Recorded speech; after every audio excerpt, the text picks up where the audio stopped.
The wind at FOB Sentinel's watch had teeth. It gnawed at the seams of the canvas tents and screamed through the narrow gaps between stacked shipping containers.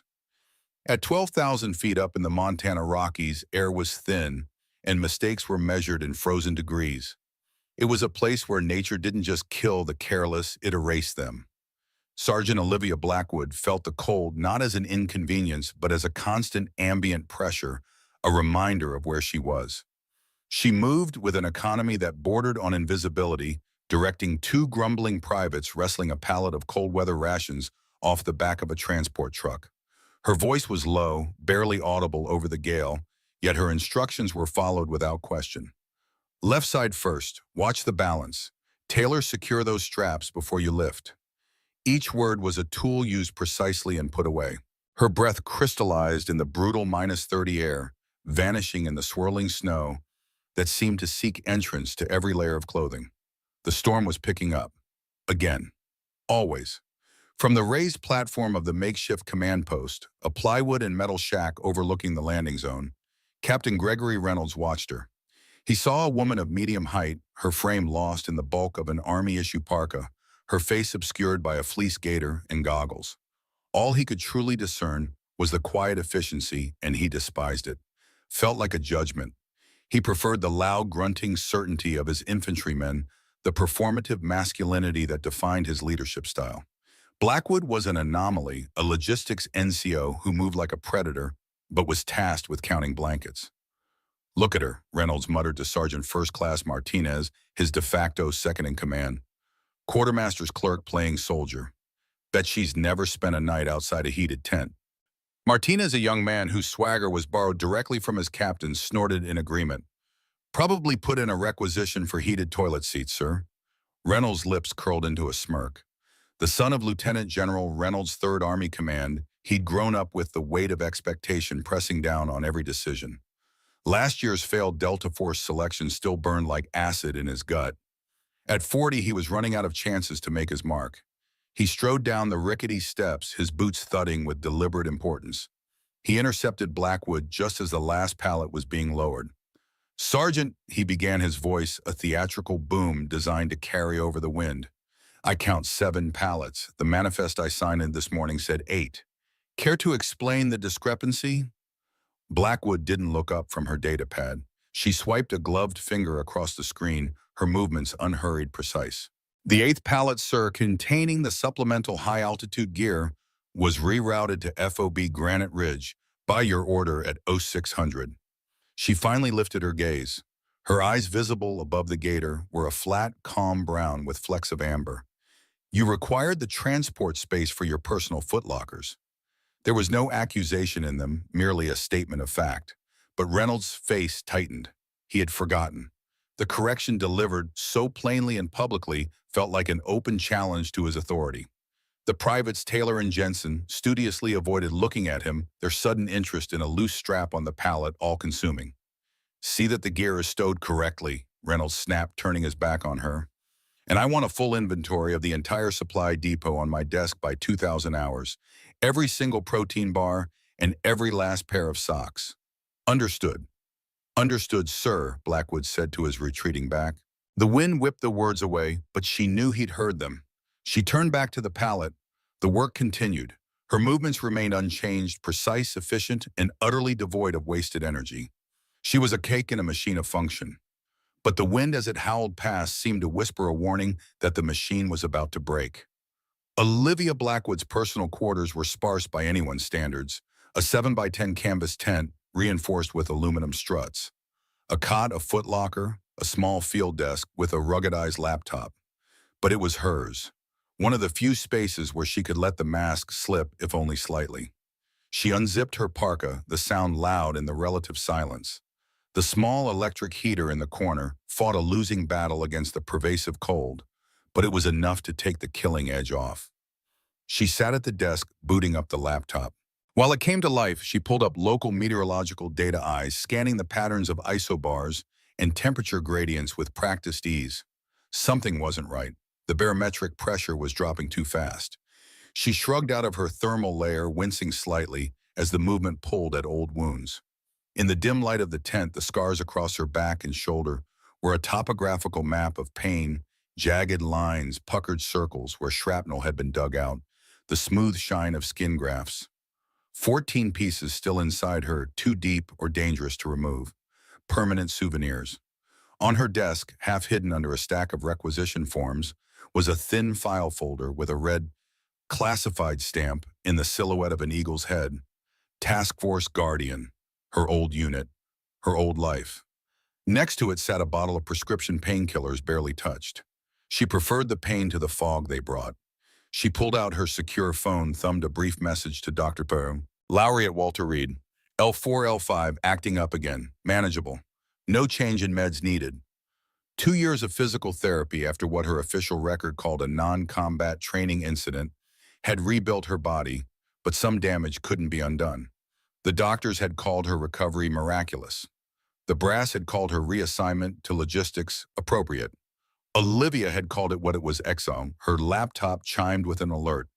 The satellite thermal imaging showed exactly what she'd feared, a significant temperature inversion forming over the eastern ridge.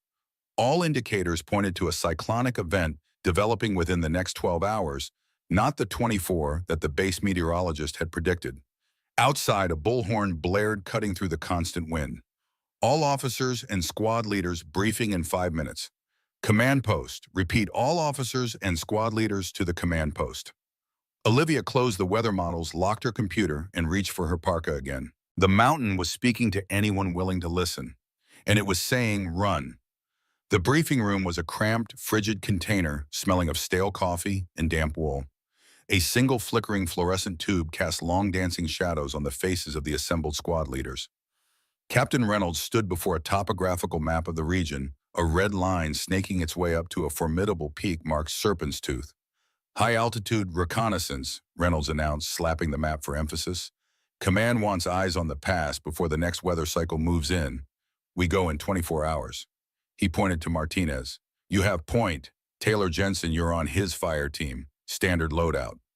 Sergeant Blackwood stood at the back of the container, a silent observer as required by her role. She held her datapad thumb scrolling through meteorological data feeds. The lines on the screen were telling a different story than the one Reynolds was projecting. Sir, she said, her voice cutting cleanly through the captain's monologue. Reynolds paused, his jaw clenching. He turned slowly, an actor annoyed by a disruption from the audience. What is it, Sergeant? The barometric pressure is dropping at a rate of 38 millibars per hour. Olivia said, her voice neutral, yet carrying a weight of certainty. The latest satellite thermal imaging shows a significant temperature inversion forming over the eastern ridge. All indicators point to a cyclonic event developing within the next 12 hours, not 24. The storm will be faster and more severe than forecast. Reynolds crossed his arms, a picture of condescending patience. Is that so? We have a meteorologist in our midst. A few of the men chuckled.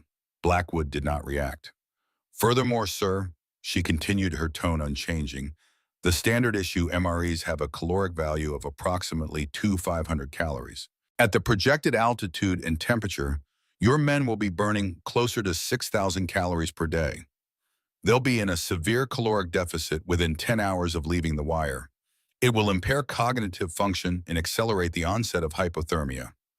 Reynolds walked slowly toward her until he was standing directly in front of her, forcing her to look up at him.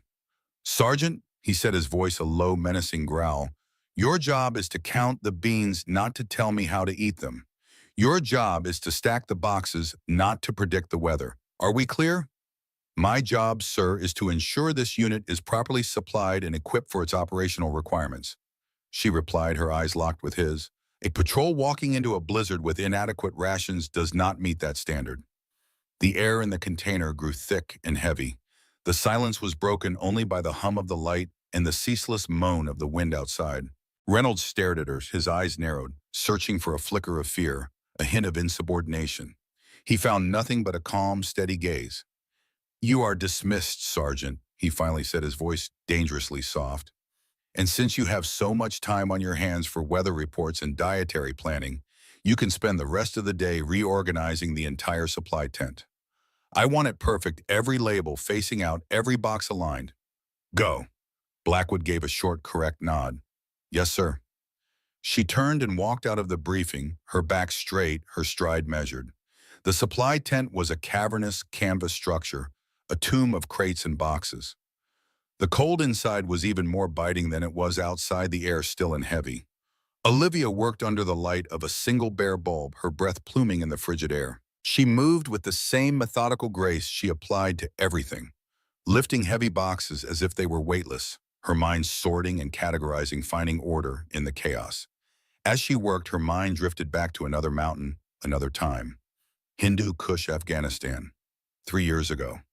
Task Force Guardian, nicknamed the Guardian Angels by the regular units, had been deployed to extract a Delta Force team stranded on a remote peak after their extraction helicopter crashed in a snowstorm. She could still feel the weight of the medical pack on her back, the bite of the climbing harness across her thighs.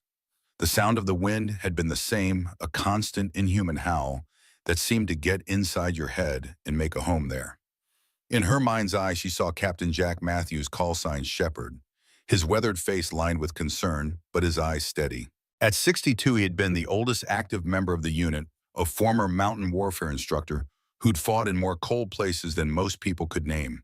He'd been her mentor, her guide into the world of high-altitude operations. "The mountain is not your enemy, kid," he'd told her during training. "It's your teacher. It doesn't care if you live or die. It just is. Your job is to listen, adapt, and move with it, not against it." She had listened. She had adapted. And when the extraction bird went down in the whiteout, she had moved up the mountain through the storm to the stranded team. 3 men critically wounded, 1 with a sucking chest wound, all of them suffering from exposure. She'd stabilized them, kept them alive through a night that should have killed them all.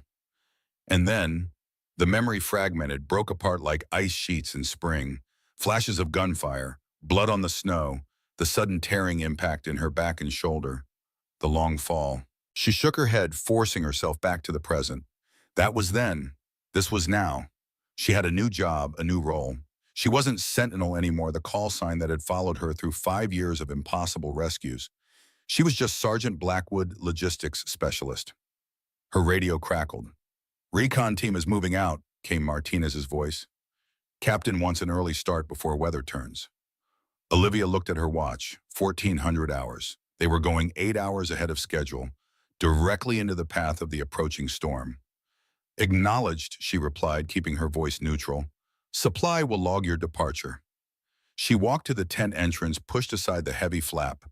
In the distance, she could see them, 4 figures moving along the perimeter, heading for the North Trail. Reynolds was leading them personally. Pride, stubbornness, ego. The 3 horsemen of operational disaster. And there wasn't a damn thing she could do about it. Hours passed. The sky outside darkened from slate gray to a deep bruised purple. The wind's howl intensified, a constant shrieking lament. She was cataloging medical supplies when the tent flap was thrown open, letting in a swirl of snow and a blast of Arctic air. It was Captain Reynolds, flanked by Martinez and Jensen. He was holding a large galvanized steel bucket. "Still at it, Sergeant?" Reynolds asked, a cruel smile playing on his lips. "Thought you might be getting a little too comfortable in here. We can't have our logistics staff going soft." Olivia stopped what she was doing and stood, her posture neutral, a small voice in the back of her mind noting the recon team's early return. Something had gone wrong. "Out here," Reynolds continued, his voice full of false bonhomie, "you have to acclimate. You have to embrace the cold. It's a rite of passage." He took a step forward. Martinez and Jensen shuffled uncomfortably, their earlier amusement replaced by a dawning sense of unease. This felt different. This was not just mockery, it was a violation. What they didn't know, what they couldn't know, was that Reynolds had done his own research. He'd found fragments of Olivia's redacted service record. Enough to know she'd been part of something called Task Force Guardian. Enough to know she'd been passed over for Delta Force selection 5 years ago, the same selection where he'd washed out last year. The coincidence ate at him. Before Olivia could react, Reynolds upended the bucket. A cascade of impossibly cold, icy meltwater crashed over her head. The shock was a physical blow, a stunning, brutal impact that stole her breath. It plastered her hair to her skull, streamed down her face, and soaked through her fleece and thermal layers in an instant. A frigid violation that reached her skin and leached the heat from her core. For a split second, the world went silent. The roar of the wind replaced by the roar in her own ears. Water dripped from her chin onto the frozen ground, instantly turning to ice. The two junior soldiers stared, their snickers dying in their throats. They had expected a joke, a prank. This was something else entirely. It was an act of profound humiliation, of deliberate cruelty. But it was also something worse. The sudden cold, the shock, the sensation of water soaking through her clothes, they were triggers, is unlocking a door in Olivia's mind that had been carefully sealed shut during 2 years of intensive therapy. In an instant, she wasn't in a supply tent in Montana. She was back in the ravine in the Hindu Kush, half drowned in the icy stream, where she'd fallen after taking fire, her body broken, the world dissolving into pain and cold and darkness. Fight, flight, freeze. The human brain's three responses to mortal threat. For someone with Olivia's training, there was only one option. Blackwood stood perfectly still. She didn't shiver. She didn't gasp. She simply stood there, water dripping from the ends of her eyelashes, her face a blank, unreadable mask. Then something behind her eyes changed, shifted. The calm, professional logistics sergeant disappeared. In her place was someone else. Something else. Sentinel. Reynolds watched her, his smile faltering slightly, waiting for the tears, the anger, the outburst. He wanted a reaction. He wanted to break her composure. He got one. It happened in the space between one heartbeat and the next. She took one short, perfectly balanced step forward, closing the distance between them. Her left hand came up not to strike, but to gently cup the back of his neck, as if steadying him. Her right hand, open palm, moved in a short, blurringly fast arc. It wasn't a punch, it was a palm heel strike. A precise application of physics delivered with the full leveraged force of her body weight, connecting squarely with the point of his chin. There was a sickening, wet crack. Reynolds' head snapped back, his eyes rolling up into his skull. His body went limp, all 200 pounds of alpha male arrogance turned to dead weight. He collapsed backward, a puppet with its strings cut, and hit the hard-packed floor of the tent with a heavy final thud. He was out cold before he even started to fall. Silence. Absolute ringing silence, save for the wind. Martinez and Jensen stared, their mouths agape, their minds struggling to process what they had just witnessed. The quiet, overlooked logistics sergeant had just felled their captain with a single effortless blow. Olivia took a small step back. She brought her right hand up, flexing the fingers slowly as if testing them. Then she looked at the two stunned soldiers, her gaze as cold and hard as the ice forming on her uniform. "Get the medic," she said, her voice a low, steady rasp.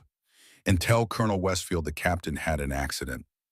The accident landed Sergeant Olivia Blackwood under arrest. She wasn't thrown in a brig fob. Sentinel's watch was too primitive for such luxuries.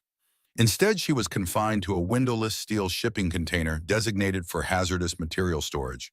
It was empty save for a single cot and a chemical toilet. The heavy steel doors were locked from the outside, the thick metal muffling the ever-present shriek of the wind to a distant, mournful hum. Colonel Richard Westfield, the Phobes commander, was a man caught between protocol and pragmatism. He had a captain with a hairline fracture in his jaw, a concussion, and a spectacularly bruised ego, and a sergeant who, by all accounts, had committed a blatant act of assault against a superior officer. A court-martial was inevitable. And yet the reports from Martinez and Jensen were unsettlingly consistent. They spoke of the bucket of ice water, of the captain's goading, of Blackwood's impossible calm before the single decisive strike. Westfield had also taken a second look at Blackwood's file. It was a study in redaction. Black bars obscured entire sections. Her service history prior to her logistics assignment was a ghost. He saw commendations with the citations blacked out and a medical discharge for injuries sustained in a non-combat related training incident that had taken her out of commission for nearly 2 years. It didn't add up. But what truly caught his attention was a single word on the transfer order that had brought her to Sentinel's watch. A word that shouldn't have been there. A word that in military bureaucracy stood out like a beacon. Requested. Sergeant Olivia Blackwood had specifically requested assignment to this godforsaken outpost, and the request had been expedited, approved at a level far above Westfield's pay grade. While Westfield wrestled with the paperwork and Reynolds nursed his jaw in his quarters, the sky turned a malevolent shade of gray. The wind, which had been a constant howl, escalated into a physical, violent force. Snow began to fall, not in gentle flakes, but in a horizontal blinding sheet. The storm Blackwood had predicted had arrived not in 12 hours, but in 8. It was a whiteout, a churning vortex of wind and ice that reduced visibility to zero and plunged the temperature into a realm where exposed skin would freeze in under a minute. And Captain Reynolds' reconnaissance patrol, the one he'd taken out early before the incident, was out in it. 3 men. Sergeant Taylor's team sent to scout the approach to Serpent's Tooth. They had checked in an hour after departure, their signal already crackling with static. Then nothing. Silence. Panic, cold and sharp, began to seep through the command post. The radio operator tried hailing Taylor's team every 5 minutes, his calls swallowed by the storm's roar. Sentinel base to Viper 1. Do you copy? Over. Only static answered, a hiss that sounded like the mountain itself laughing at them. Colonel Westfield stood over the topographical map, his knuckles white as he gripped the edge of the table. They were out there somewhere in that maelstrom. Their standard issue gear was rated for cold, but not for this. This was a polar vortex, a killer storm. Their tents would be shredded, their radios frozen, their bodies losing heat at a catastrophic rate. They had at best a few hours before they started to die. Get me a rescue team, ready. Westfield barked, his voice tight with desperation. The base's executive officer, a young lieutenant, shook his head. Sir, we can't. The wind speed is over 80 knots. We can't get a bird in the air, and visibility is less than a meter. Sending another team out on foot would be suicide. We just lose them, too. The logic was sound. It was also a death sentence for Taylor's team. Westfield ran a hand over his face, the stubble rasping against his palm. He was out of options. Standard operating procedure had failed. His aggressive academy-trained captain was incapacitated by his own hubris. His men were going to freeze to death on a mountain because of it. And the one person who had seen it coming, the one person who had warned them, was locked in a steel box. The thought struck him with the force of a physical blow. He looked at the redacted file on his desk, then at the storm raging outside the window. Protocol be damned. Westfield grabbed his parka and stormed out of the command post, leaning into a wind that felt solid enough to hold him up. He fought his way across the compound to the hazardous materials container, the snow stinging his face like needles. He fumbled with the frozen lock, his fingers numb and clumsy. Finally, it gave way. He pulled the heavy door open. A vortex of snow swirled into the dark interior. Olivia was sitting on the edge of the cot, not shivering, not pacing. She was perfectly still, her posture erect, as if she were simply waiting. In the dim light, she looked up at him, her expression unreadable. Sergeant, Westfield said, his voice strained over the storm's fury. I have a problem. Blackwood's eyes held his. She didn't speak. She just waited. Taylor's team is out there. Reynolds sent them out before the incident. We've lost contact. He paused, swallowed hard. The storm. It's exactly what you said it would be. The admission hung in the frozen air between them. It was a confession of failure, an acknowledgement of her superior judgment. We can't get a rescue team to them. It's impossible. They're going to die. Blackwood's gaze didn't waver. She seemed to be weighing him, measuring his desperation. I've read your file. What little of it isn't blacked out. Westfield continued, his voice cracking slightly. I don't know who you were before you became a logistics NCO, but I know you're more than what you seem. He took a deep breath. I'm asking for your help. For the first time, Blackwood's expression shifted. A flicker of something, not surprise, but perhaps consideration, passed through her eyes. You're asking the prisoner you have slated for a court-martial to lead a suicide mission. She stated, her voice flat and even. I'm asking the only person on this base who might have a chance. Westfield countered, his desperation overriding all other concerns. I'll take full responsibility. Whatever you need, whatever you want. Olivia stood up. She was shorter than him, but in the confines of the steel box, she seemed to fill the space. The calm she projected was more intimidating than Reynolds' loudest shouts had ever been. My terms, she said, and her voice was no longer that of a logistics sergeant. It was the voice of command, sharp and absolute. 1, I have full operational authority. No one questions my orders. No one, not even you. 2, I get access to everything in the experimental gear locker. Crate 7B, the one Captain Reynolds kept under personal lock and key. 3, I pick my team. Westfield didn't hesitate. Done. He met her gaze. Who do you want? A faint, mirthless smile touched the corner of Blackwood's mouth. Give me the ones who laughed, she said. Give me Jensen and Martinez. Outside, the storm raged on a white fury that swallowed all light, all sound, all hope. But inside the steel box, something had changed. The mountain had sent its challenge, and Sentinel had answered. The transformation was immediate and absolute. The moment Blackwood stepped out of the container, the quiet overlooked logistics NCO vanished.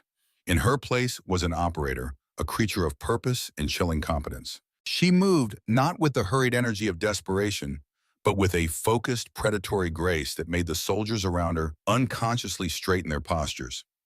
Jensen and Martinez were summoned from their barracks. Their faces displayed a mixture of confusion and dread as they trudged through the deepening snow toward the supply tent. The storm had turned the short walk into an ordeal, the wind driving ice crystals that cut like microscopic razors against any exposed skin. They found Blackwood in the supply tent, her domain. She stood before a large locked steel crate marked 7B, High Altitude Experimental. Colonel Westfield stood behind her, his presence a silent testament to the gravity of the situation. The bolt cutters, she said, not looking at Westfield. Her voice carried an authority that brooked no argument. Westfield produced them without a word. With two sharp snaps, the lock was broken. Blackwood threw open the lid. Inside, nestled in foam, was equipment the two young soldiers had never seen before. It looked like something from a science fiction film. Ultralight exoskeletal snowshoes. Low-profile thermal suits that shimmered faintly under the bare bulb. Compact oxygen regulators and masks. Hypercaloric nutrient paste in silver tubes. And a portable signals booster with a complex collapsible antenna array. This was the gear she had requisitioned months ago. The gear Reynolds had dismissed as unnecessary and locked away. Strip, she commanded. The two soldiers stared at her. Now, down to your base layer. Everything you are wearing is standard issue garbage. It's heavy, it absorbs moisture, and it will kill you. Move. Her voice was a blade.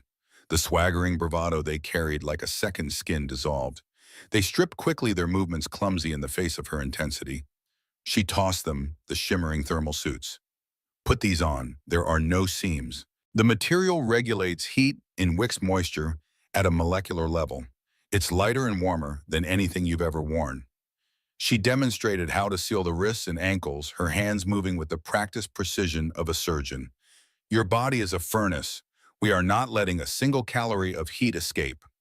She handed them the rations. Forget MREs. We're not stopping to cook.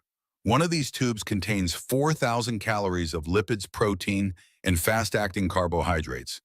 You will consume one every 4 hours as I command. It will taste like chalk, but it will keep you alive. She showed them how to strap on the strange snowshoes, which articulated with their boots, distributing their weight perfectly. She adjusted Jensen's pack, pulling the straps tight with a series of sharp, efficient tugs. He flinched at her proximity. Your pack is part of you, she said, her voice low and close to his ear. If it's loose, you waste energy with every step. Energy is life. Do not waste it. She looked at the two of them, their faces pale with a new kind of fear. Not fear of the storm, but fear of her. Their mockery, their snide jokes seemed like relics from another lifetime. This woman was not a clerk. She was something else entirely. Out here, she said, her eyes sweeping over them, the mountain decides who lives. The wind, the cold, the altitude. They are the enemy. They do not care how strong you are. They care how smart you are. Her gaze hardened. You will listen to every word I say. You will do exactly as I command. You will match my pace. You will control your breathing. If you fall behind, I will leave you. Is that understood? 3 sharp, terrified nods were her answer. Good, she said, pulling her own thermal mask over her face. Only her eyes were visible now, hard and bright. Let's go for a walk. Colonel Westfield watched them go, a strange mixture of hope and dread settling in his gut. As they disappeared into the swirling white hell outside, he wondered if he'd just sent 2 more men to their deaths, or if he was witnessing a miracle in the making. Only time would tell, and in this weather time was the one thing they didn't have. Stepping out of the relative calm of the tent was like stepping into another dimension. The world was gone, replaced by a screaming white void. The wind was a solid wall, a physical entity that shoved and clawed at them, trying to rip the packs from their backs and the breath from their lungs. Snow, hard as sand, scoured any exposed skin. It was impossible to see, impossible to hear anything but the storm's deafening roar. Blackwood leaned into the gale, a small dark shape against the infinite white. She didn't fight it. She moved with it, her body angled, her steps sure and planted with the aid of the advanced snowshoes. She set a relentless rhythmic pace. It wasn't fast, but it was constant, a human metronome against the chaos of the storm. The two soldiers followed, stumbling, their world reduced to the vague shape of the person in front of them. The cold was a living thing, predator that sank its fangs deep into their bones. Within 30 minutes, their confidence had been stripped away, leaving only a primal gnawing fear. The path Blackwood chose made no sense to them. Instead of heading directly up the northern trail where Taylor's team had disappeared, she cut east, moving parallel to the ridge. It seemed wrong, counterintuitive, but no one questioned her. The storm had stripped away all pretense of hierarchy. Out here, there was only the one who knew the way and those who followed. An hour into the trek, Martinez faltered. He tripped over a snow-covered rock and went down hard. He tried to get up, but his limbs felt heavy, disconnected. A creeping lethargy was dulling his thoughts. He was getting too cold. Instantly, Blackwood was there. She hadn't seemed to look back. Yet she knew the exact moment he fell. She knelt beside him, a dark specter in the blizzard. She didn't offer a hand. Instead, she ripped open his parka, her movements brutally efficient. She pulled a chemical heat pack from her own gear, activated it with a sharp crack, and shoved it against his chest, directly over his heart. The sudden, intense warmth made him gasp. "You're going into shock," she stated, her voice muffled but clear through her mask. "Your body is shutting down. Breathe in through the nose, out through the mouth. Slow, controlled." She pulled one of the silver tubes from his belt. "Eat this now." Martinez's gloved hands were clumsy, shaking. She took the tube, unscrewed the cap, and pushed the end to his lips. All of it. He squeezed the chalky, tasteless paste into his mouth, forcing himself to swallow. It was vile, but almost immediately he felt a surge of warmth spread from his core. The fog in his brain began to recede. "On your feet, Martinez," Blackwood commanded. She wasn't helping him up. She was ordering him. "The ground will kill you faster than the wind. Get up." He struggled, his muscles screaming, but he got up. "You focus on one thing," she said, her face inches from his. "The step in front of you. Nothing else. Not the cold, not the wind, not how tired you are, just the next step. Then the one after that. Do you understand me?" Martinez nodded, his teeth chattering. "Good," she said, already turning away and resuming the pace. "Stay with me." They pushed on. Blackwood navigated not by sight, there was nothing to see, but by some internal compass, some deep instinctual understanding of the terrain. She read the subtle shifts in the wind, the texture of the snow under her feet, the angle of the slope. She was not just moving through the storm, she was a part of it. Hours bled into one another, time lost all meaning. There was only the wind, the cold, the rhythmic crunch of snow, and the dark shape of Blackwood leading them forward. She moved with an efficiency born of experience, each step precisely placed, each breath regulated. There was no wasted motion, no hesitation. During a brief rest in the lee of a rock outcropping, Jensen finally found the courage to speak. "How do you know where we're going? I can't see a damn thing." Blackwood was checking the signals booster, her eyes on the small screen. "I don't need to see, I can feel it." "Feel what?" "The mountain, the way it breathes, the way it moves under the snow." She glanced up at him. "I spent 3 winters in the Hindu Kush, 2 more in the Alaska range, 6 months on Denali during the worst storm season in 30 years. A pause, a flicker of something like pain crossing her eyes. And one very long night on K2 that wasn't supposed to end the way it did. Jensen stared at her. The casual mention of some of the most dangerous mountains on Earth was more terrifying than any threat. "Who are you?" he whispered. Blackwood didn't answer. She just stood, adjusted her pack, and moved back into the storm. The revelation came in fragments, pieces of a puzzle scattered through the endless white. As they pushed deeper into the maelstrom, Blackwood began to share small, measured doses of knowledge. How to regulate breathing at high altitude to prevent hypoxia. How to recognize the earliest signs of frostbite. how to move efficiently through deep snow without exhausting yourself. Each lesson was delivered in the same calm, measured tone. Each one represented years of hard-won experience, and each one carried the weight of lives saved and lost. The cold makes you stupid before it makes you dead, she told them, as they slogged through a particularly deep drift.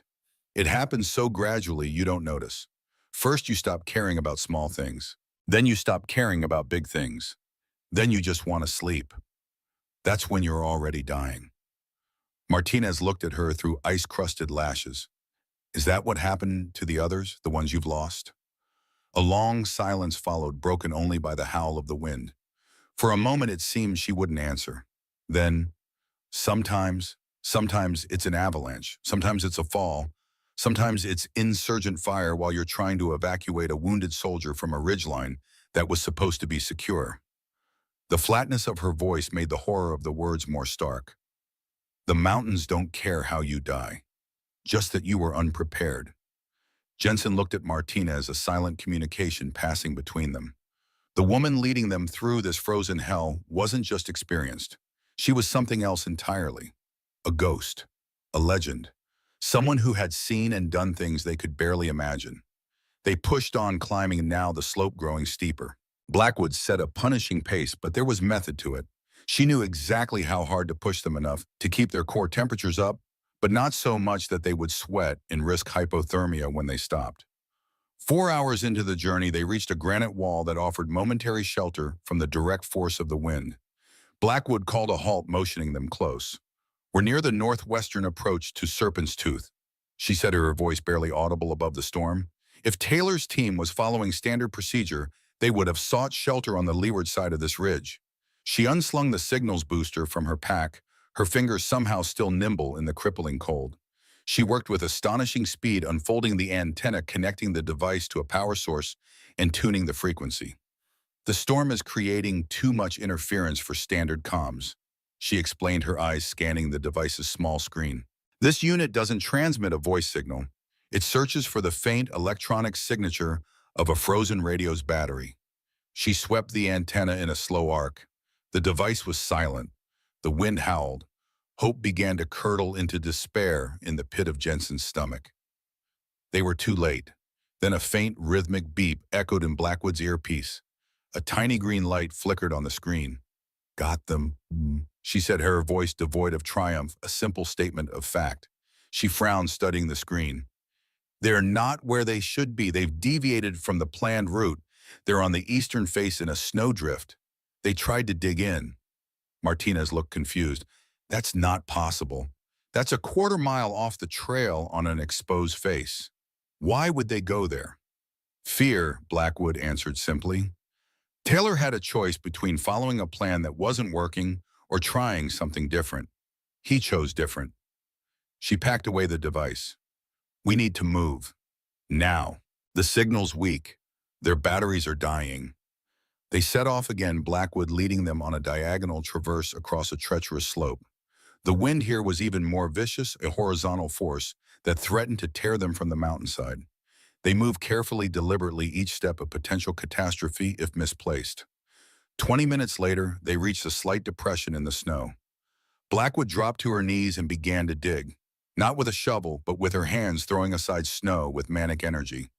Jensen and Martinez joined her, their movements frantic. A few feet down, they hit something soft. It was the fabric of a parka. They dug faster, a desperate, adrenaline-fueled frenzy. They uncovered them one by one. 3 men huddled together in a shallow snow cave, barely conscious. They were encased in ice. Their faces blue, their breathing shallow and ragged. One of them, Sergeant Taylor, had a crude splint on his leg. The bone clearly shattered. They were alive, but only just. The thin thread of their existence was about to snap. Blackwood immediately took charge, her calm a stark contrast to the frantic energy of the others. She was no longer just a guide. She was a medic. And it was here in the heart of the storm, surrounded by the near dead, that her true nature was revealed. Jensen, get the plasma warmers ready. Martinez, thermal blankets. I need to assess Taylor's leg. She knelt beside Taylor, the most critically injured. With a practiced hand, she cut away his trouser leg, exposing the mangled limb. The cold had prevented him from bleeding out, but his core temperature was plummeting. As she worked, her movements swift and sure, the sleeve of her thermal suit rode up her forearm. In the faint ethereal glow of the storm, Martinez saw it. First, the network of fine silvery scars that crisscrossed her skin, and beneath them, a faded tattoo intricate and stark. It was a pair of stylized wings wrapped around a caduceus with a single unsheathed dagger piercing the center. Martinez froze. His blood ran cold for a reason other than the temperature. He knew that symbol. His older brother, a ranger who had served in a dozen hellholes, had spoken of it in hushed, reverent tones. It was the insignia of a ghost unit, a legend whispered around campfires and in classified debriefings. Task Force Guardian. They weren't just medics, they were the absolute elite. A handful of operators sent into the most hostile conditions imaginable, often alone to treat and extract high-value assets or critically wounded soldiers when no one else could. They were renowned for their medical skills, their survival expertise, and their lethality. They were ghosts who walked through fire to pull people out of hell. He looked from the tattoo on her arm to her face, now illuminated by the glow of a medical scanner. She was running over Taylor's chest. The quiet logistics sergeant the woman Reynolds had humiliated, the woman who counted boxes and filed requisitions. It was impossible. It was a lie, and yet the truth was right there, inked into her skin. His voice was a dry, choked whisper, nearly lost in the wind. The Guardians. You were one of them. Blackwood didn't look up. Her entire focus was on the injured man in front of her. Her fingers found his pulse faint and thready. His heart rate is dangerously arrhythmic. He's in V-fib, she said, her voice a clinical, detached calm. Jensen, I need the portable defibrillator. Now, Martinez charged the paddles to 200 joules. The reveal was not a moment of glory. It wasn't a confession or a boast.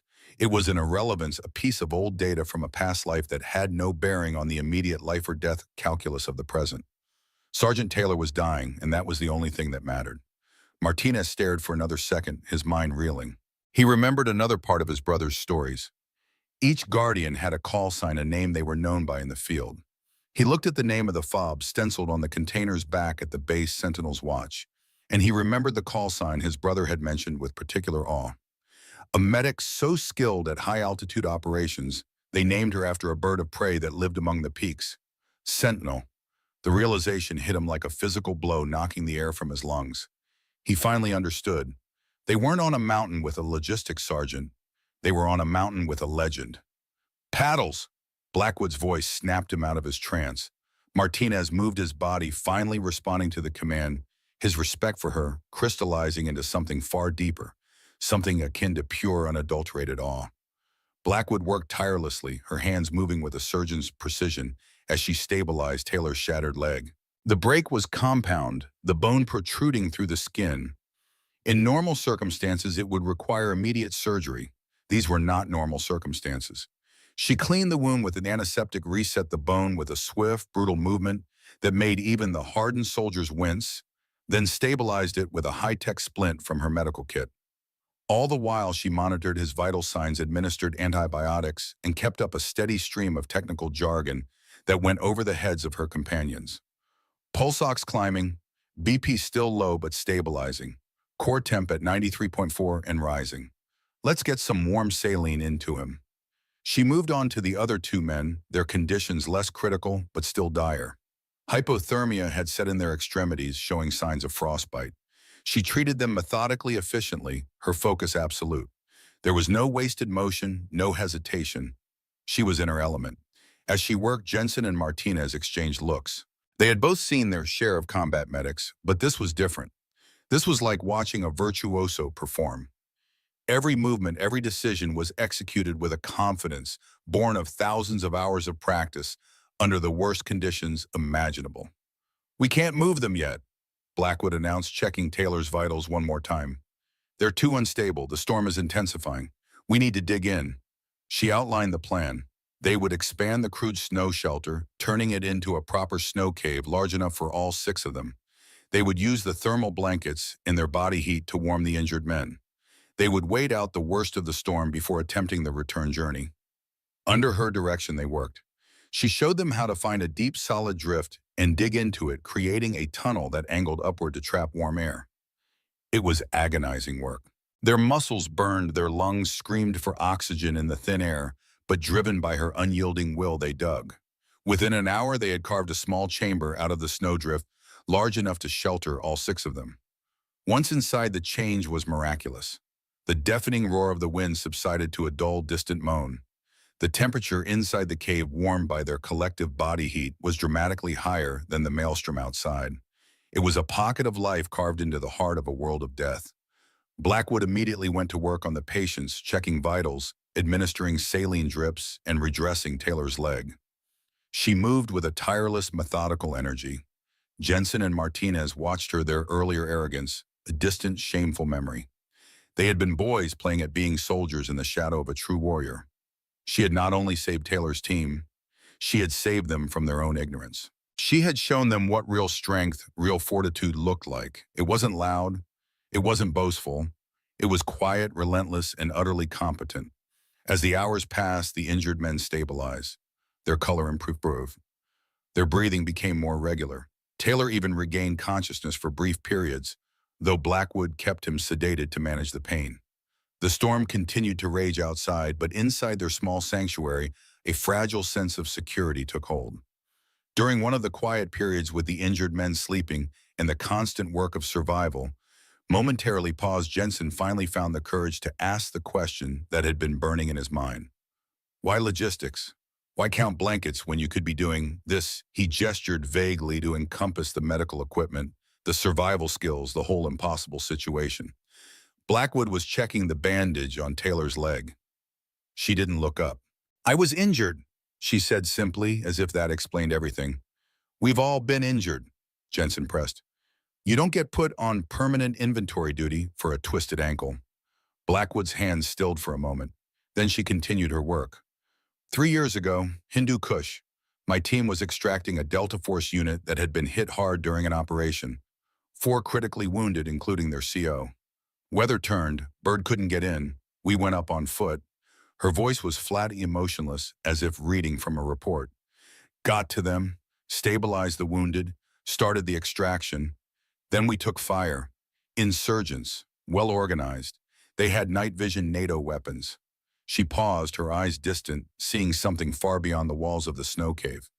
I was carrying the Delta CO on my back. He had a sucking chest wound, multiple GSWs to the abdomen. I couldn't put him down to return fire, so I kept moving, made it almost to the extraction point.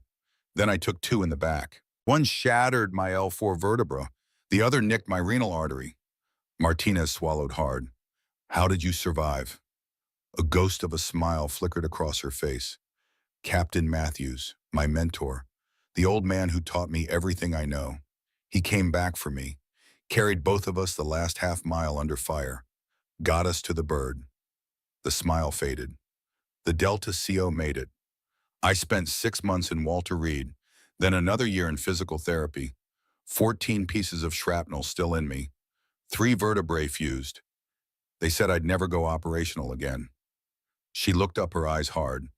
So they gave me a desk, counted me as a loss, and I accepted it because what else could I do? The unit moved on. New missions, new operators, life continued. Her gaze shifted to the injured men. But some skills you don't forget. Some instincts don't die, even if they're supposed to. Jensen was silent for a long moment, and FOB Sentinels watch. Why here? Her expression closed again, became unreadable. That's classified. But Martinez was piecing it together. The name of the base, her call sign, it couldn't be a coincidence. They named it after you, didn't they? This whole fob. It's named after Sentinel. Blackwood didn't confirm or deny it. She just went back to checking Taylor's vitals. But her silence was answer enough. After what felt like an eternity, she sensed a subtle shift in the wind's pitch. The storm is breaking, she announced. The pressure is changing. We move in 10 minutes. The journey back was a descent into a frozen hell, but it was a hell with a purpose. Blackwood orchestrated the evacuation with the same terrifying efficiency she had displayed throughout. She showed them how to construct 2 makeshift sleds known as litters, from their trekking poles and thermal blankets, to transport Taylor and the other severely injured man. Keep them insulated, she commanded, her voice a constant, steadying presence in the chaos. Their own body heat is gone. We are their furnace now. She divided the rescued and the rescuers into two teams. She took point, breaking the trail through the deepening snow, while Jensen and Martinez managed the litters. The third man from Taylor's team, though weak, was able to walk with assistance. The work was brutal, soul-crushing labor. Each step was a battle against the wind, the snow, and the mountain's crushing gravity. They were hauling dead weight, fighting for every single foot of progress. Hours into the return journey, the storm reached its zenith. The wind became a solid, immovable object, and the visibility dropped to the point where they could barely see their own feet. Martinez, exhausted and disoriented, stumbled and lost his grip on the litter. It slid sideways, threatening to tumble into an unseen ravine. Before anyone could react, Blackwood was there. She threw her body against the sled, her boots digging into the ice, arresting its slide with a grunt of raw effort. She was a fixed point in the hurricane, the one constant in a world of chaos. As they neared the base, the storm began to abate. The wind died down to a whisper, and the sky cleared enough to reveal a deep star-dusted indigo. They stumbled back onto the perimeter of Phobie Sentinel's watch like ghosts returning from the grave. The entire base was awake, watching. Figures emerged from tents and containers, their faces pale in the harsh glare of the floodlights. Colonel Westfield stood at the front, his expression etched with tension that broke into profound relief as he saw them approach. And beside him, his arm in a sling and his jaw in a swollen, discolored mess, stood Captain Reynolds. Blackwood led the procession, her face caked with ice, her body moving with the stiff gait of utter exhaustion, but her head was high. Behind her, her small, battered team hauled the litters bearing the men they had pulled from the mountain's teeth. As Blackwood walked past the assembled crowd, past the colonel, past the captain, she had struck. Something happened. Corporal Jensen, without a word or a command, straightened his weary body and snapped to the fiercest, most rigid position of attention he had ever held.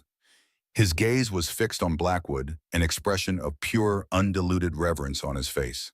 A moment later, Martinez did the same. It wasn't a formal salute drilled on a parade ground. It was a raw, spontaneous gesture of profound respect, an acknowledgement from one soldier to another that they were in the presence of something far greater than themselves. It was a silent, powerful testament to what she had done. The other soldiers on the base, sensing the weight of the moment, stood a little straighter. The silence was absolute, broken only by the crunch of boots on snow and the labored breathing of the rescue team. Reynolds watched it all, his arrogance stripped away, leaving him hollowed out. He saw the looks on his men's faces. He saw the rescued patrol alive against all odds. He saw the woman he had tried to break who had instead saved them all. His authority was a shattered ruin, rebuilt on a foundation of her competence. As she passed him, their eyes met for a brief second. Reynolds gave a slow, deliberate nod. It was an apology. It was an admission of his failure. It was a concession of her absolute, undeniable superiority. Blackwood didn't acknowledge him. Her mission wasn't finished. She continued, walking, her focus entirely on getting her patients to the warmth and safety of the medical tent. Respect was not a destination for her.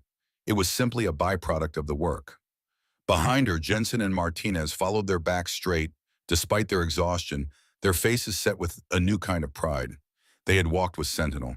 They had seen what true courage looked like, and they would never be the same. Later that night, the world was still and silent. The storm had passed, leaving a sky so clear and cold it felt as if the stars might shatter and fall. The official report would list Captain Reynolds' injury as a slip on the ice. The court-martial proceedings against Sergeant Blackwood were quietly and permanently canceled. Some truths were better left buried in the snow. The medical staff at FOB Sentinel's watch worked through the night, stabilizing Taylor and his team. The prognosis was good. They would recover, though Taylor's leg would require multiple surgeries once they were evacuated. Their survival was being called a miracle. But those who had been on the mountain knew better. It wasn't divine intervention. It was skilled determination and the relentless will of a single operator who refused to accept failure. Colonel Westfield stood in the doorway of the medical tent, watching as Blackwood checked Taylor's vitals one more time. Her movements were slow now, heavy with exhaustion, but still precise. She had been awake for more than 30 hours, pushed her body to its limits, and yet refused to rest until her patients were stable. "Sergeant," Westfield said softly, "they're in good hands now. You need to get some sleep." Blackwood nodded, though it seemed more acknowledgement than agreement. She made a final note on Taylor's chart, then walked past the colonel without a word. Her face was a mask of fatigue, eyes sunken, skin pale. But there was something else there too, a quiet satisfaction that came from doing what others claimed was impossible. She made her way slowly across the compound, her body feeling every injury old and new. The cold had aggravated her fused vertebrae, sending tendrils of pain down her spine with each step. But pain was an old friend. She knew how to accommodate it, how to function, despite it. The supply tent was dark and quiet, a refuge from the chaos of the day. She didn't turn on the lights. Instead, she moved by memory and touch to the far corner where her personal gear was stowed. She sat on a crate, listening to the silence. After the constant roar of the storm, the absence of sound was almost painful, a void that pressed against her eardrums. Blackwood reached for her pack, pulled out a small field kit. Inside was a wet stone oil and a cloth. She removed her ice axe, an elegant tool of carbon fiber and titanium, its blade dulled by the day's work. With slow, deliberate movements, she began to sharpen it, drawing the stone along the edge with a steady, rhythmic motion. Shing, shing, shing. The sound was crisp and clean in the vast silence of the tent, a meditation in steel and stone. It was the sound of a professional maintaining her tools. The tent flap opened softly and Jensen stepped inside. He didn't speak. Words felt clumsy, inadequate. He had come to apologize, to try and explain. But seeing her there so completely absorbed in her task, he knew it wasn't necessary. She didn't require his apology. Instead, he walked over to the corner where the rifles of Taylor's rescue team were leaning against a stack of crates. He picked up the first one, a standard issue M4. He took a cleaning kit from a pouch on his belt, pulled a clean rag from it, and began to meticulously break down and clean the weapon. He worked in silence, his movements deliberate, focused. He oiled the bolt, cleaned the barrel, and wiped down the stock, removing every trace of ice and grime from the blizzard. Blackwood never looked up from her sharpening, but she was aware of his presence. The two of them worked in a shared, unspoken communion. He was not just cleaning rifles. He was paying tribute.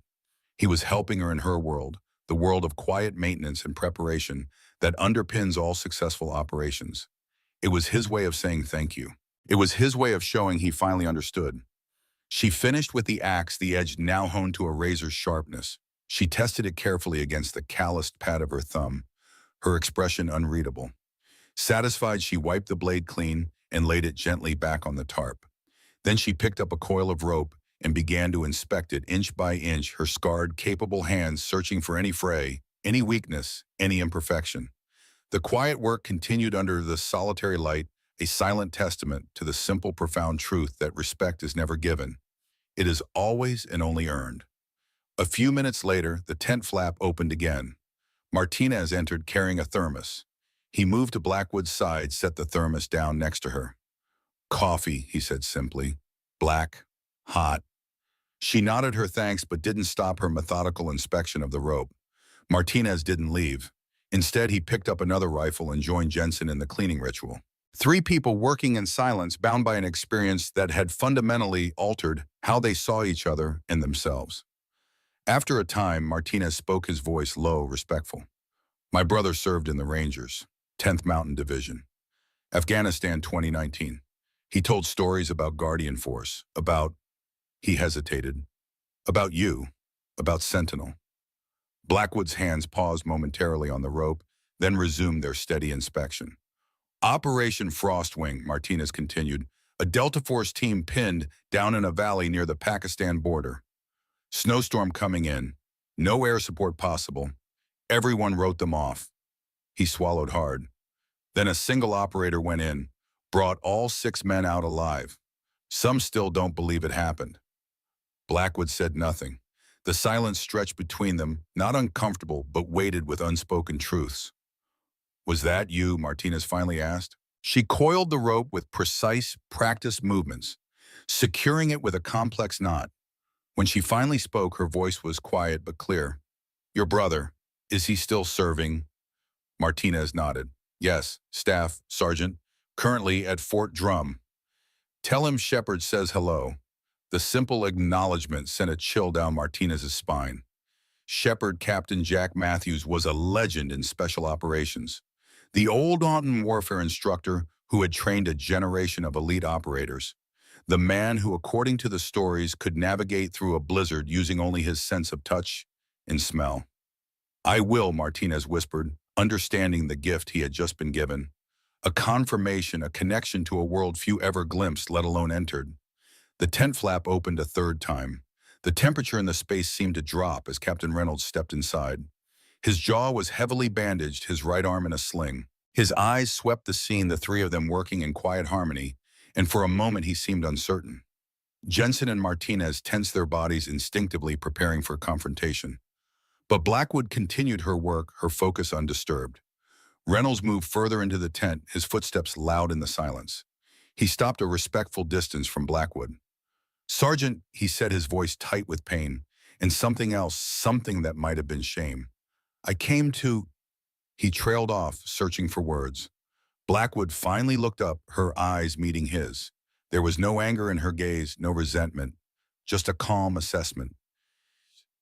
"Your men are alive, Captain," she said simply. "That's what matters." Reynolds swallowed hard. "Yes, but There are no buts in the mountains," she cut him off. "You either make the right call or people die. You made the wrong call. Your men lived anyway. Learn from it." The bluntness of her words seemed to hit Reynolds physically. He flinched, but then straightened, accepting the rebuke as his due. "I did learn something," he said quietly. "I learned that strength isn't what I thought it was. It's not about who can shout the loudest or carry the most weight. It's about who knows when to listen, who knows what they don't know." He met her gaze directly. "I didn't listen. I didn't know what I didn't know, and it almost cost lives." Blackwood studied him, her expression inscrutable. Then she nodded once, accepting his admission. Reynolds reached inside his jacket with his good hand, removed a small wooden box. He placed it on the crate beside him. "This belongs to you," he said. "Or at least it should." He turned and left without another word, the tent flap falling shut behind him. Blackwood looked at the box for a long moment, not touching it. Jensen and Martinez exchanged glances, curiosity burning in their eyes. But they said nothing, respecting her silence. Finally, she reached for the box. It was old, the wood darkened with age and handling. A simple brass latch held it closed. She opened it carefully. Inside, nestled in faded velvet, was a patch. Not the standard army issue, but something custom-made. It showed an eagle with outstretched wings clutching a caduceus in one talon and a combat knife in the other. Below it, in simple block letters, "Guardian Force," and beneath that a single word, "Sentinel." Alongside the patch was a folded piece of paper. Blackwood opened it, her eyes scanning the handwritten note. "The storm finds us all eventually. When it does, the mountain decides who lives and who dies. But sometimes, just sometimes, the mountain sends a guardian." The signature at the bottom was Simple Matthews. Martinez caught his breath. "Captain Matthews sent you here." Blackwood carefully refolded the note, placed it and the patch back in the box. "No one sent me," she said quietly. "I requested the assignment." "But why?" Jensen asked, unable to contain his confusion. "Why leave everything behind to count blankets at a forgotten outpost?" "Because this is where I'm needed." She closed the box with a gentle click. "Not for the glory missions, not for the high-value targets, but for days like today, when ordinary soldiers face extraordinary circumstances, when the margin between life and death is measured in minutes and degrees." She looked at them, her gaze steady. "The Guardian Force exists to protect those who protect others. Sometimes that means dramatic rescues behind enemy lines. Sometimes it means being in the right place at the right time with the right skills." She stood, tucking the box into her jacket. "Tomorrow, Taylor and his team will be medevaced to a proper hospital. In a month, they'll be back with their families. In a year, they'll be telling war stories at the local VF, and no one will know how close they came to being another statistic, another training accident in a forgotten corner of the world." She moved to the tent entrance, then paused, looking back at them. "That's the job, not the medals, not the recognition, just the knowledge that someone walked away who wouldn't have otherwise." With that, she was gone, leaving Jensen and Martinez alone with their thoughts and the rifles they were cleaning. "Did you know?" Martinez asked after a long silence. "Before today, did you have any idea who she was?" Jensen shook his head. "No, she was just the quiet logistics sergeant, the one who never joined us at the mess hall, the one Reynolds liked to torment." He reassembled the rifle he was cleaning with practiced movements. "And now, How we know, Martinez finished for him. We know what she is, what she's done. And what we aren't, Jensen added softly, what we haven't done. Outside, the night air was crystalline, so cold it burned the lungs. Blackwood stood at the edge of the perimeter, looking out at the mountains that surrounded the base. In the moonlight, they were otherworldly ancient sentinels of stone and ice. She knew their names, their moods, their dangers. They were her element, her home in a way no building ever could be. The pain in her back was a constant throb, now a reminder of her limitations of her mortality. The doctors had told her she would never operate again, never return to the field. They had meant it as a kindness, a way to help her accept her new reality. But they had underestimated her, as so many had before. She touched the wooden box through her jacket, feeling its solidity. Matthews had known. Of course he had. The old man saw everything, understood everything. He had guided her here to this place, this moment, not through orders, but through the wisdom that had made him a legend. The mountain decides, she murmured to herself, echoing his words from long ago. The mountain decides who lives and who dies. But sometimes, just sometimes, it allows for a guardian to intervene. The sound of footsteps crunching in the snow behind her made her turn. Colonel Westfield approached, his breath clouding in the frigid air. "Beautiful night," he said, coming to stand beside her. "Hard to believe that just a few hours ago it was trying to kill us all." "The mountain doesn't try to kill you, sir," Blackwood replied. "It just is. Our mistakes are what kill us." Westfield nodded, accepting the correction. They stood in companionable silence, looking out at the vast moonlit landscape. "I've been making some calls," Westfield said eventually, "about your situation, about your future." Blackwood didn't react, her face impassive in the pale light. "There are options, you know," he continued. "Your skills, your experience, they're being wasted in logistics. The Army needs operators like you, especially now." He turned to look at her directly. "The Guardian Force has been reactivated. Full operational status. New mission parameters, but the same core function. High-risk extraction and medical support in denied or difficult environments." Now she did react, a slight stiffening of her posture, the only indication of her surprise. "Matthews is running it," Westfield added. "He asked for you specifically. Said, and I quote, 'Tell Sentinel the nest is empty without her.'" The mountain wind whispered around them, carrying the scent of pine and ice. Blackwood's mind raced with possibilities, with implications. A return to operational status. A chance to do what she was born to do. But also a return to the life that had nearly destroyed her body, that had left her with scars both visible and invisible. "I haven't been cleared for field operations," she said, her voice carefully neutral. "My medical status has been reviewed." Westfield finished for her, by specialists at Walter Reed, by people who understand what's at stake. He handed her a sealed envelope. "Your new orders if you choose to accept them, or you can stay here, continue your current assignment. The choice is yours." Blackwood took the envelope, her fingers tracing the official seal.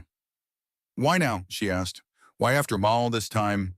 Westfield's expression was solemn in the moonlight. "Because the world doesn't stop turning just because we wish it would. Because there are operations happening right now that need your particular skill set. Because sometimes the only way to save lives is to send in someone who can do the impossible." He paused. "And because Jack Matthews is a stubborn old bastard who doesn't take no for an answer." That drew a small smile from her, the first genuine one he had seen. "You have 48 hours to decide," Westfield said. "After that, the offer goes away, and we all pretend this conversation never happened." He turned to go, then stopped. "For what it's worth, Sergeant, what you did today was beyond extraordinary. It was a reminder of what one person with the right skills, the right mindset, and the right heart can accomplish." He met her gaze. "The Army needs more of that. The world needs more of that." He walked away, leaving her alone with the mountains and the stars and the weight of a decision that would define the rest of her life. The dawn came crisp and clear, the sun painting the snow-capped peaks in shades of gold and rose. The base came alive with activity, preparations underway for the medical evacuation. A Black Hawk helicopter was inbound ETA 30 minutes. In the medical tent, Sergeant Taylor was awake, his face drawn with pain but his eyes clear. Blackwood checked his vitals one last time, adjusted his IV drip. "You're going to be fine," she told him. "The surgeons at Landstuhl will fix that leg. You'll be running again in 6 months." Taylor looked at her, his expression a mixture of gratitude and awe. "Jensen told me what you did. How you found us, how you... He trailed off, shaking his head. We were dead.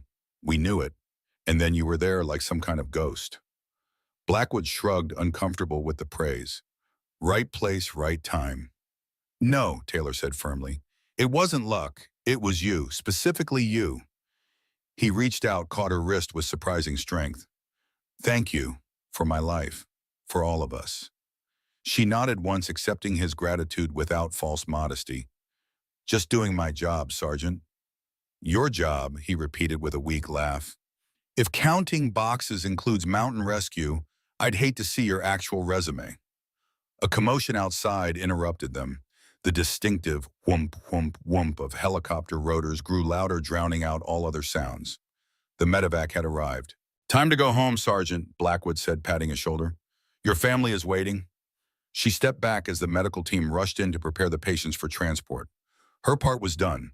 She had brought them back from the edge, given them a second chance. Now it was up to others to complete their journey. Outside, she shielded her eyes against the swirling snow, kicked up by the helicopter's downdraft. The massive Black Hawk settled onto the landing zone, its rotors still spinning. Medical personnel rushed forward with stretchers, their movements practiced and efficient. As they loaded Taylor into the helicopter, Blackwood felt a presence beside her. Reynolds, his face still swollen, watched the evacuation with an unreadable expression. Will they make it? He asked, his voice barely audible over the roar of the engines. Yes, she answered simply. They're strong. They'll recover. Reynolds nodded. Good. That's good. He hesitated, then added, I was wrong about you, Sergeant. About a lot of things. I let my own issues cloud my judgment. It won't happen again. She studied him, seeing beyond the bravado to the man beneath. A career officer struggling with his own failures, his own insecurities. A man who had nearly cost lives because of his pride. Make sure it doesn't, Captain, she said, not unkindly. The next mountain might not be so forgiving. He accepted the rebuke with a nod. Then, to her surprise, he extended his hand. I hope we meet again, Sergeant, under better circumstances. She took his hand, felt the strength in his grip. Better circumstances would be nice, she agreed. The last patient was loaded. The helicopter's engines increased their pitch, preparing for liftoff. Reynolds moved away back toward the command post. Blackwood stayed watching as the Black Hawk rose into the clear, blue sky, banked sharply, and headed south, carrying its precious cargo to safety. She felt a weight lift from her shoulders. Mission complete. Lives saved. The circle closed. As she turned to go, she saw them, Jensen and Martinez, standing at attention near the perimeter fence. As she approached, they saluted her, not with the casual sloppiness of daily routine, but with the crisp precision reserved for moments of genuine respect. She returned the salute, acknowledging what didn't need to be said. You're different, Jensen observed as they fell into step beside her. Something's changed. The mission's over, she replied simply. Is it? Martinez asked, his tone knowing. Or is it just beginning? She glanced at him, surprised by his perception. What makes you say that? The box the captain gave you, the calls the colonel was making, the way you've been looking at the mountains all morning.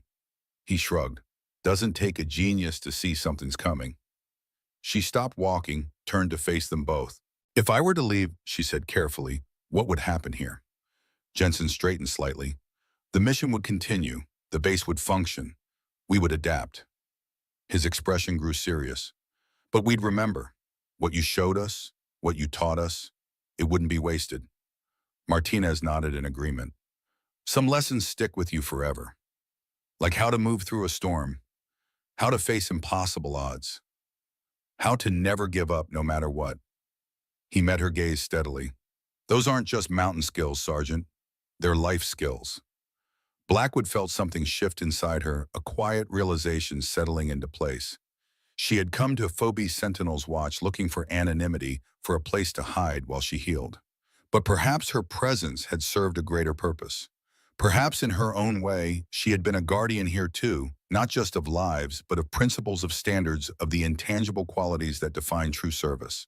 If I go, she said slowly, I'll need someone to take care of my gear, someone who understands its value, someone who knows how to maintain it properly. Jensen and Martinez exchanged glances, understanding the implicit trust being offered. We'd be honored, Sergeant, Martinez said. Everything would be ready for when you return. If I return, she corrected gently, when Jensen insisted with a small smile. The mountain always calls you back. That's what they say, right? She couldn't argue with that. The mountains did call, and for too long she had been ignoring their summons bound by injury and doubt and the weight of past failures. But now with Matthew's message with the official orders burning a hole in her pocket, with the evidence of what she could still accomplish, fresh in her mind, the call was impossible to ignore. That evening, as the sun set behind the western peaks painting the snow in shades of crimson and gold, Olivia Blackwood stood once more at the perimeter fence. Her decision was made, her path clear. She would return to Guardian Force, to the work she was born to do. Not for glory or recognition, but because it was necessary.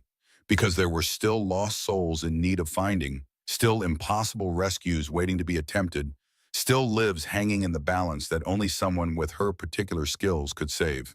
She felt a presence behind her and turned to find Colonel Westfield approaching, hands in his pockets against the cold.